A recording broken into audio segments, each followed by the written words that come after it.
ഇട ഝാൻസി റാണി ഇട്ട് തന്ന് ഞമ്മളെ രക്ഷപ്പെടുത്തിയ പൊന്നാര മോനെ.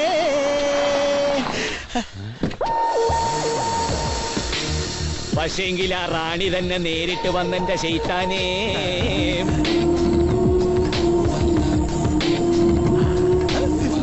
എന്തായി ശങ്കിച്ചു നോക്കുന്നേ? മനസ്സിലായില്ലേ എന്നെ? കൃഷ്ണഭർത്തെ ഝാൻസി റാണി, അതാണല്ലോ നിങ്ങൾ എനിക്ക് കൽപ്പിച്ച പേര്. അയ്യോ, അതൊരു തെറ്റിദ്ധാരണയുടെ പുറത്തങ്ങോട്ട് പറഞ്ഞു പോയതല്ലേ. അബദ്ധായി ഇന്നിപ്പോ അങ്ങോട്ട് തോന്നുന്നു. കാരണം യഥാർത്ഥ ഝാൻസി റാണി ഒരു പടയുടെ മുമ്പിലും തോറ്റ് പിന്മാറിയിട്ടില്ലല്ലോ. ഒരുതി അങ്ങോട്ട് നേടിയിട്ടല്ലേ ഉള്ളൂ. പിന്നെ ഒടുവിലൊരു വീരചരമവും. ഇതങ്ങനെയല്ലല്ലോ, വാലും ചുരുട്ടി ഓടുകയായിരുന്നില്ലേ കൃഷ്ണപുരത്തെ ആൺപടയുടെ മുമ്പിലെ. എന്താ സുലൈമാൻ തിരുമേനി? ഈ പറഞ്ഞ ആൺപടയുടെ നേതാവ് താങ്കളാണല്ലോ, ശത്രുപക്ഷത്തിന്റെ അച്ഛൻ. പക്ഷേ ഈ നേതാവിന് ഇന്നലെ കവലയിൽ കാണിച്ച പോലെ തട്ടുപൊളിപ്പം വിദ്യകളെ വശമുള്ളൂ. നെഞ്ചു വെച്ച് നിന്ന് പോരാടാനുള്ള ചങ്കൂറ്റുണ്ടോ? എന്താ നീ ഉദ്ദേശിച്ചത്? പറയാം. അച്ഛനോടുള്ള ശത്രുത ഇവിടുത്തെ ബാലഗോപാല ക്ഷേത്രത്തിന്റെ ഭരണത്തെ ചൊല്ലിയല്ലേ. അച്ഛന്റെ കൈവശമുള്ള ക്ഷേത്രത്തിന്റെ താക്കോൽ എന്നേക്കുമായി കൈക്കലാക്കണം. അതല്ലേ പരമമായ ലക്ഷ്യം. അപ്പൊ വന്നുടനെ ചേച്ചി കാര്യങ്ങളൊക്കെ അറിഞ്ഞൂല്ലേ? അറിഞ്ഞു. താക്കോലിന്റെ സ്ഥാനം അച്ഛൻ കിടക്കുന്ന ആവണിക്കെട്ടിന്റെ തലയ്ക്ക് തന്നെയാണ്.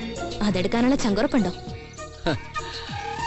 നാവിൻ തുമ്പത്തെ വികട സരസ്വതിക്കൊപ്പം മഹാഭാരതത്തിലെ പാർത്ഥന്റെ ബുദ്ധിയും ശൗര്യവും ഈ പാർത്ഥനുണ്ടോന്ന് കാണട്ടെ.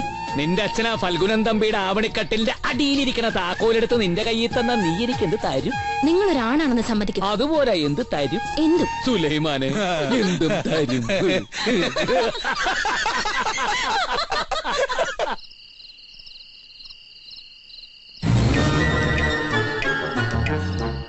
എല്ലാവരും നല്ല ഉറക്കമാ. എവിടെയെങ്കിലും ശബ്ദം കേട്ടാ അപ്പൊ നീ മെയിൻ സ്വിച്ച് ഓഫ് ചെയ്തോണം. ഓക്കെ? എന്റെ ആണത്ത് അവൾക്ക് തെളിയിക്കണമല്ലേ? ഞാൻ ആണാണെന്ന് ഇന്ന് അവൾക്ക് തെളിയിച്ചു കൊടുക്കാം. അത് വേണം. കുഞ്ഞിഞ്ഞ് എന്തിന് കുറ്റി തുറക്കാൻ?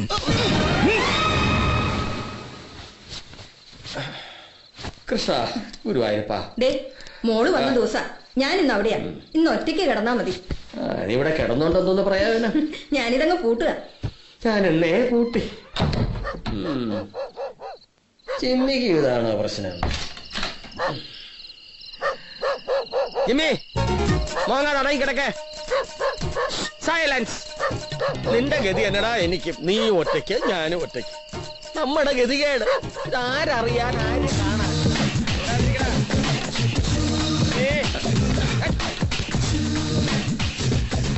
എന്തൊരു സ്ഥലം. ഇവിടെ നിൽക്കാൻ വയ്യ, കിടക്കാം.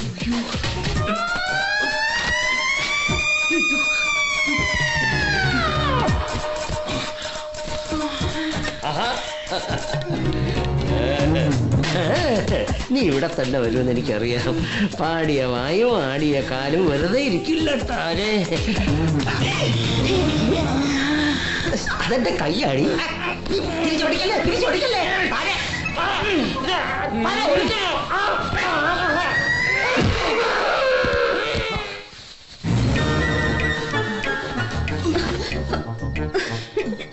ഇതിനൊക്കെ ആരെങ്കിലും ഇങ്ങനെ കാല് പിടിക്കോ?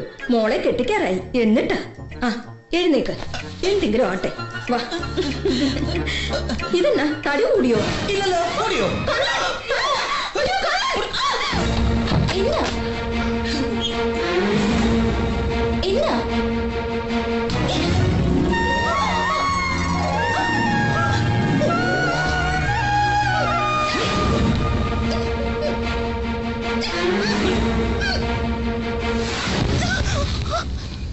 നീ പറഞ്ഞ ചങ്കൂറ്റം പാർത്ഥം കാണിച്ചിരിക്കുന്നു. മതിയാ? അയ്യോടാ, താക്കോലെടുക്കാൻ പോയ വീരൻ ഝാൻസി റാണിയെ പൊക്കിക്കൊണ്ടുപോകുന്നു. നീ എന്താ പറഞ്ഞത്? അച്ഛൻ കിടക്കുന്ന ആവണിക്കട്ടിലിന്റെ അടിയിലാണ് താക്കോലെന്ന്. ആവണിക്കട്ടിലിന്റെ അടിയിൽ അല്ലടി താക്കോല്. അതിനേക്കാൾ നല്ല സേഫ് ലോക്കറിന്റെ അടിയിൽ. അതെവിടാ? കുന്തം പോയാ കുടത്തിലും തപ്പണമെന്നല്ലേ സുലൈമാനെ? കുടത്തിലാണോ പോയത്? ഉപ്പ കാണിച്ചു തരാം.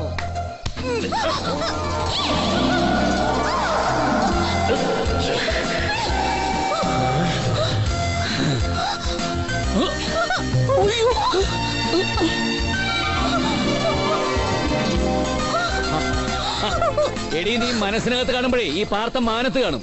എന്നാ നിന്റെ അച്ഛന്റെ തലയുടെ അടിയിൽ തന്നെ കൊണ്ടുവച്ച് പണ്ടാറടങ്ങ്. എന്നെടുത്തെടുത്ത് തന്നെ വെച്ചേക്കാം. ഇത്തരം കുറുക്കു വഴി കൂടെ അല്ല പാർത്ഥനെ തോൽപ്പിക്കേണ്ടത്. പോടിയോടുന്നു. പോകാനോ? അങ്ങനെ പറ്റില്ലല്ലോ. എടുത്തുകൊണ്ടുവന്ന പോലെ തന്നെ തിരികെ കൊണ്ടാക്കാൻ. സുലൈമാനെ കൊണ്ടാക്കടാ. അത് പോരാ. പിന്നെ ആരാണോ എന്നെ ഇവിടെ കൊണ്ടുവന്ന് അവർ തന്നെ എന്നെ തിരിച്ചു കൊണ്ടുവരും. അതിന് നിന്റെ മറ്റവൻ വരും. സുലൈമാനെ, എന്നെ എന്തിനാ വിളിക്കുന്നത്? ഞാനാണ് ഇവളുടെ മറ്റവൻ.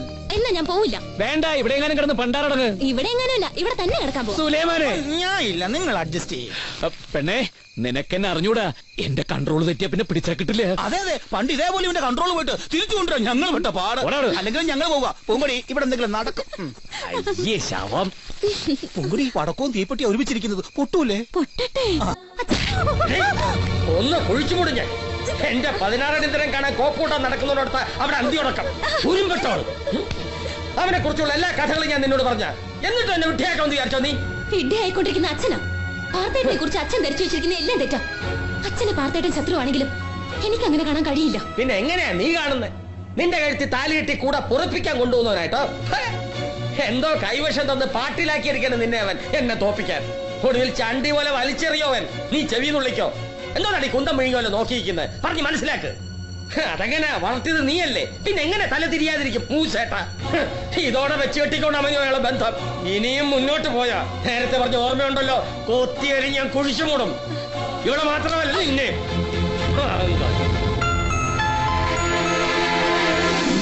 അച്ഛൻ ജീവിക്കുന്നത് അച്ഛന് വേണ്ടി മാത്രമാണെന്നും പാർത്ഥേട്ടൻ ജീവിക്കുന്നത് കൃഷ്ണഭർത്തകാർക്ക് വേണ്ടിയാണെന്നും മനസ്സിലാക്കാൻ ഞാൻ വൈകി.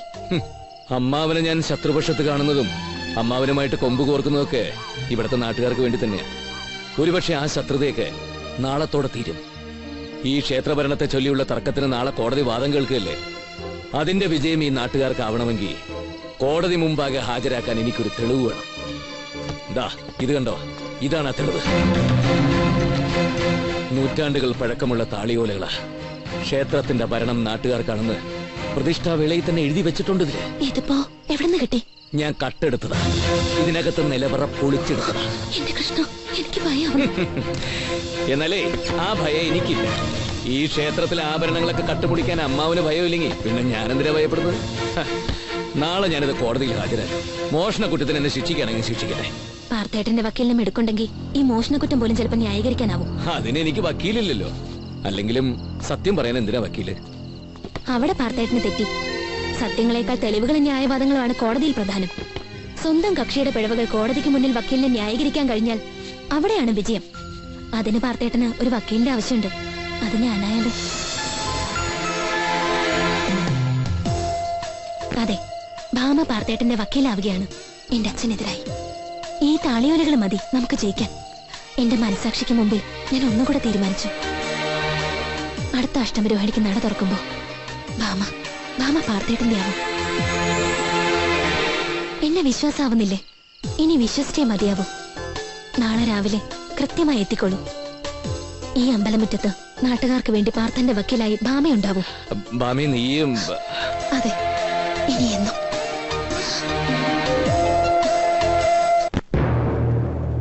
OS 116/2007 വാദി പല്ലാരത്തെ വീട്ടിൽ പാർത്ഥസാരഥി, എതിർകക്ഷി പറക്കോട്ടഴികത്ത് ഫൽഗുനൻ തമ്പി.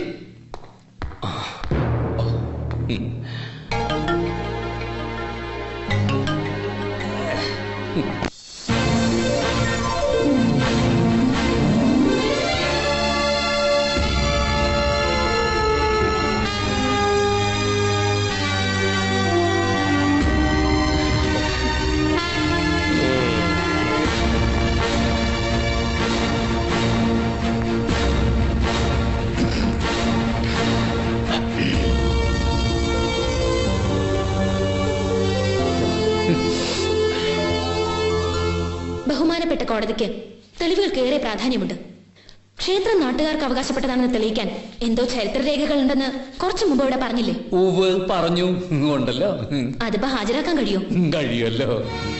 യോർ ഓണർ, ബഹുമാനപ്പെട്ട കോടതിക്ക് മുൻപാകെ വ്യക്തമായ തെളിവുകൾ ഹാജരാക്കാൻ എതിർകക്ഷിക്ക് കഴിയുമെങ്കിൽ ആ തെളിവുകളുടെ അടിസ്ഥാനത്തിൽ ക്ഷേത്രം നാട്ടുകാർക്ക് വിട്ടുകൊടുക്കാൻ എന്റെ കക്ഷിക്ക് സമ്മതമാണ്. എവിടെ തെളിവുകൾ? ഹാജരാക്കൂ. അല്ല, അത് പിന്നെ എന്താ തെളിവുകളില്ലേ? അതെ, ഞാൻ ഭാമയാണ്. അത് കോടതിക്ക് മുന്നിലല്ല, ഇവിടെ ഞാൻ അഡ്വക്കേറ്റ് സത്യഭാമയാണ്. എവിടെയാ തെളിവുകൾ? എന്താണ് ആ തെളിവുകൾ? ഞാൻ ഏൽപ്പിച്ചതല്ലേ? എന്ത്? ആ തെളിവുകൾ നിന്നെ ഞാൻ ഏൽപ്പിച്ചതല്ലെന്ന്. എതിർകക്ഷിയുടെ വക്കീലിനെ തെളിവേൽപ്പിക്കൂ. യോർ ഓണർ, എന്റെ എതിർകക്ഷിക്ക് സമനില തെറ്റിയോന്ന് ഞാൻ സംശയിക്കുന്നു. ഇത് കോടതിയാണ് സാർ. എല്ലാ തെളിവുകളും ഞാൻ ഇവിടെ ഏൽപ്പിച്ചതാ. ഇവളെന്നെ ചതിച്ചതാ. കോടതിയുടെ വിലപ്പെട്ട സമയമാണ് നിങ്ങൾ പാഴാക്കുന്നത്. ഇത് അനുവദിക്കാനാവില്ല. കോടതിയിൽ മാന്യമായിട്ട് പെരുമാറണം. എന്ത് മാന്യത? സത്യം ജയിക്കാനാണ് കോടതി. സത്യത്തിന്റെ മുമ്പിൽ കണ്ണടച്ച് കോടതിയെ തെറ്റിദ്ധരിപ്പിക്കുന്നത് ഞാനല്ല, ഇവള. അത് കാണാനുള്ള ഉൾക്കണ്ണ് കോടതിക്കാണ് ഉണ്ടാവേണ്ടത്. നിയമമൊന്നും ഞാൻ പഠിച്ചിട്ടില്ല. നീതി നടപ്പാക്കി കിട്ടാൻ വേണ്ടിയിട്ടാണ് ഞാൻ ഈ കോടതിയെ സമീപിച്ചത്. Stop it. കടുത്ത കോടതി ലക്ഷ്യമാണിത്. എന്ത് കോടതി ലക്ഷ്യം? കോടതി ജനങ്ങൾക്കുള്ളതാണ്. വക്കീലില്ലാതെ കേസ് ബാധിക്കാമെന്ന് സത്യം വിളിച്ചു പറഞ്ഞ അത് കോടതി ലക്ഷ്യമാവുമെങ്കിൽ സത്യം തിരിച്ചറിയാനുള്ള ബോധം പോലും ഇല്ലാത്ത ഈ കോടതിക്ക് ഒരു പുല്ല് വിലയും ഞാൻ കൽപ്പിക്കുന്നില്ല. This is contempt of court. You are sentenced to undergo 1 month imprisonment. ഇയാളെന്തോലത്തുന്ന Arrest you. പെണ്ണെന്നെ ചതിച്ചാന്ന് പറഞ്ഞിട്ടു. എന്തായാലും ഭാമ കലക്ക് കേട്ടോ. അത് പിന്നെ എന്റെ മോളല്ലേ, മിടുക്കി അല്ലാതിരിക്കോ? അത് പിന്നെ അങ്ങനെയല്ലേ വരൂ. സാറേ ഇവിടെ ലോയാ പഠിച്ചിരിക്കുന്നത് അറിയാമോ? നീ ജയിച്ചുല്ലേ? പിന്നെ ജയിക്കാതെ ഇവൾ എന്റെ മോളാ. ജയിക്കും. ജയിച്ചോട്ടെ. ഏത് കോടതിയിൽ എന്ത് ശിക്ഷ വിധിച്ചാലും പാർത്ഥൻ തോൽക്കില്ലടി. നാട്ടുകാർക്ക് വേണ്ടി മാത്രമേ എന്തും ഏതും ഇന്നേ വരെ പാർത്ഥൻ ചിന്തിച്ചിട്ടുള്ളൂ. ഇനി എനിക്ക് വേണ്ടിയും ചിലത് ചിന്തിക്കാൻ പോവാ. എന്നെ ചതിക്കാൻ കച്ചകെട്ടി ഇറങ്ങിയ നീ ക്ഷേത്രമുറ്റത്ത് വെച്ചൊരു പാഴ്വാക്ക് പറഞ്ഞിരുന്നു. അഷ്ടമി രോഗിണിക്ക് നട തുറക്കുമ്പോ പാർത്ഥേട്ടൻ എന്റെ കഴുത്തിൽ താലി കെട്ടിയിരിക്കുന്നു. അത് പാഴ്വാക്കാവില്ലടി, ഓർത്തോ നീ. അതിന് വെച്ച വെള്ളം അങ്ങ് വാങ്ങി വെച്ചേരെ. ഇത് നടക്കില്ല. നടക്കും. പാർത്ഥൻ ജീവിച്ചിരിപ്പുണ്ടെങ്കിൽ നടക്കും.